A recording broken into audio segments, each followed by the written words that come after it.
Bună ziua și bine v-am regăsit! Haideți să vedem ce vor să ne spună cărțile de această dată. Hai să vedem ce vor să ne spună cărțile de această dată în legătură cu persoana voastră dragă.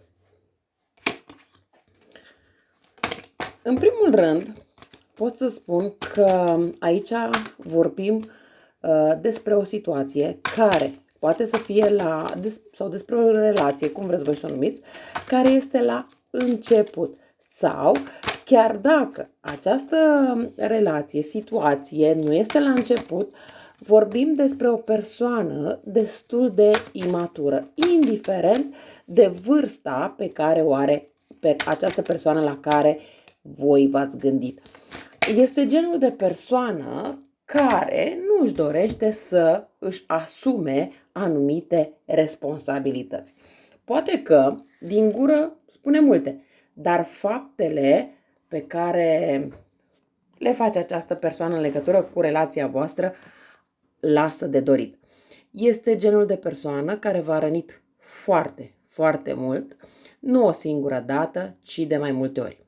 Aici îmi atrage atenția luna mai, dar vorbim în special despre zodii de foc, zodii de pământ, dar avem și zodii de apă, la care predomină foarte mult zodia pești. Dar bineînțeles că pot fi și alte zodii. Aici mai pot spune faptul că este genul de persoană care uneori face rău cu intenție. Nu doar vouă, cât și persoanelor din jurul vostru, dar în special vouă. Acest rău pe care îl face această persoană poate să fie cu vorba, poate să fie și din alte puncte de vedere, pentru că este o persoană destul de egoistă și vrea totul pentru el sau pentru ea, dar nu oferă nimic în schimb în această relație, în această situație. Dacă mă întrebați din punct de vedere sentimental, aici această relație se bazează mai mult din punct de vedere financiar. Sentimente de partea voastră pentru această persoană sunt, dar invers nu. Voi cred că ați sperat, ați încercat cumva ca această persoană să se schimbe. Însă n-ați observat până acum niciun rezultat. Dacă această persoană a făcut, să spunem, mici schimbări, le-a făcut de moment, doar pentru a vă ține pe voi acolo în situația respectivă. Această persoană nici acum, nici peste un an, nici peste 10 nu va face schimbările necesare. Bineînțeles că depinde de voi dacă vreți sau nu să continuați cu această persoană. Voi sunteți o persoană care vă luați prea multe responsabilități pe umerii voștri. Aș putea să spun aici că vă luați responsabilități mai mult decât puteți duce. Aș putea spune că în această situație voi sunteți femeia, voi sunteți bărbatul, voi sunteți mamă, voi sunteți tată și așa mai departe. Pe undeva vă doriți să vă detașați de toate aceste responsabilități și chiar de această persoană, dar parcă nu puteți. Aș putea să spun că în această perioadă vă simțiți destul de copleșit sau copleșită. Și chiar se poate întâmpla în anumite momente să cedați nervos, dar nu neapărat pentru că aveți voi o problemă cu nervii, ci pentru faptul că efectiv nu mai puteți. A venit însă momentul să lăsați responsabilități și pe umerii partenerului sau partenerei, dar și responsabilități la copii, acolo unde există, indiferent că sunt mai mici sau mai mari. Într-adevăr, urmează mișcări destul de rapide în situația voastră, pentru că la voi acum există și o dorință ca lucrurile să se schimbe, dar să se schimbe destul de rapid. De ce? Pentru că din cauza responsabilităților pe care le aveți deja pe umerii voștri, voi nu mai aveți răbdare să așteptați ca lucrurile să se întâmple în timp. E ca și cum spui, ori facem schimbările necesare acum, ori niciodată. Bineînțeles că în momentul în care veți spune aceste lucruri, toată lumea va fi destul de confuză, toată lumea va fi, dar ce te-a apucat, draga mea, acum? Dar ce te-a apucat, dragul meu, acum? Ceva de această natură. Însă, efectiv, ați ajuns la limita răbdării și puterii. Într-adevăr, va exista foarte multă confuzie, pentru că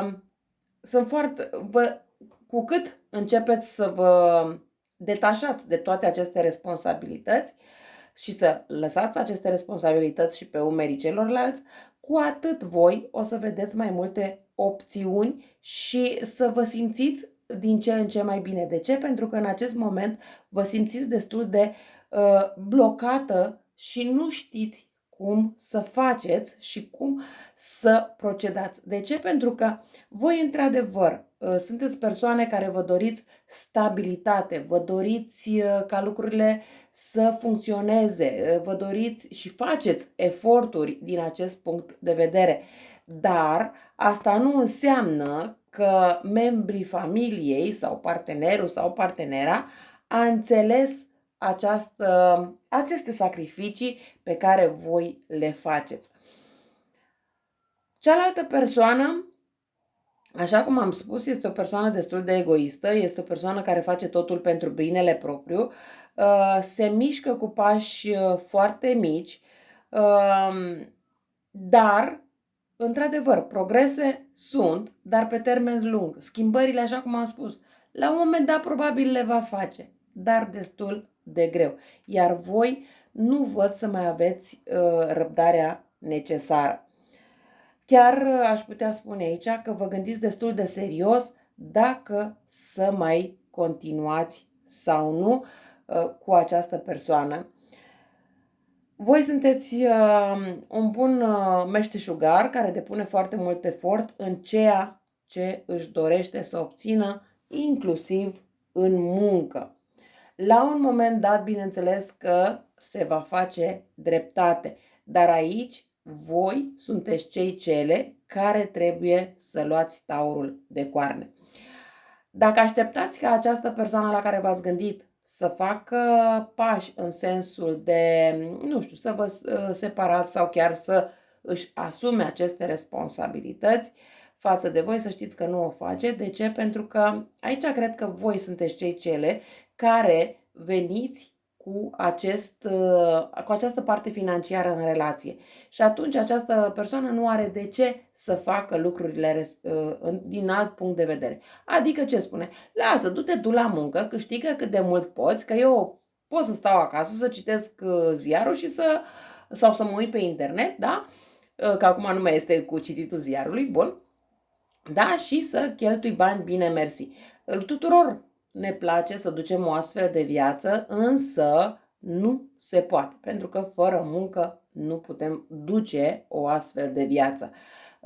Iar într-o relație, nu unul trebuie să muncească până la epuizare, iar celălalt doar să stea, să aștepte să vină cel de la muncă și să-i mai pună și masa. Da?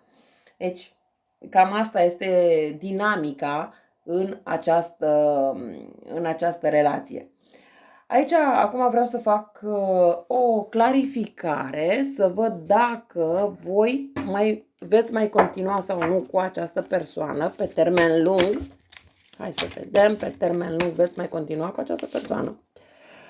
Eu aș zice aici că nu. Într-adevăr, pe termen scurt, confuzia este foarte mare, pentru că parcă ați vrea să vă despărțiți, parcă nu ați vrea, parcă atunci când spuneți gata, stop, nu mai pot, parcă vedeți ceva bun din această persoană și atunci dați înapoi și așa mai departe.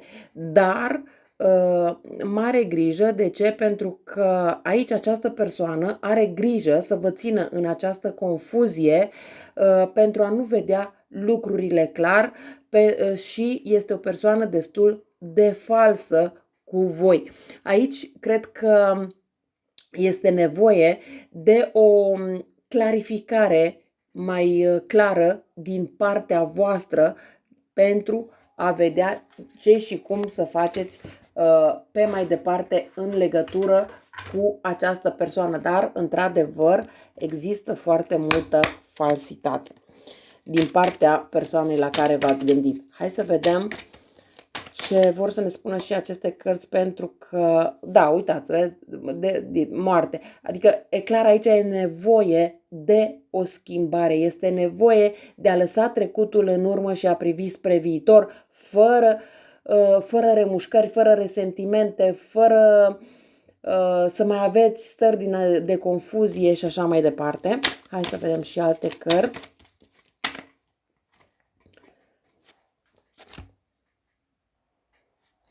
Predare. Aici poate să fie, cum să zic, e această predare în care trebuie să spuneți stop. Da? Cum să zice, să vă predați chiar și părții mai puțin drăguțe pentru a ieși la liman. Adică să aveți tărie. Să nu mai lăsați această persoană să facă cu voi ce vrea și uite ce să vezi, veți avea succes. Deci dacă faceți această schimbare, faceți această predare, uite că vine și succesul. Dar bineînțeles că asta depinde doar de voi, pentru că dacă nu aveți curaj să faceți aceste schimbări și ziceți, da lasă că mi-e milă, da lasă că poate se schimbă, da lasă că poate nu știu ce, să știți că nu se schimbă absolut nimic. Bun.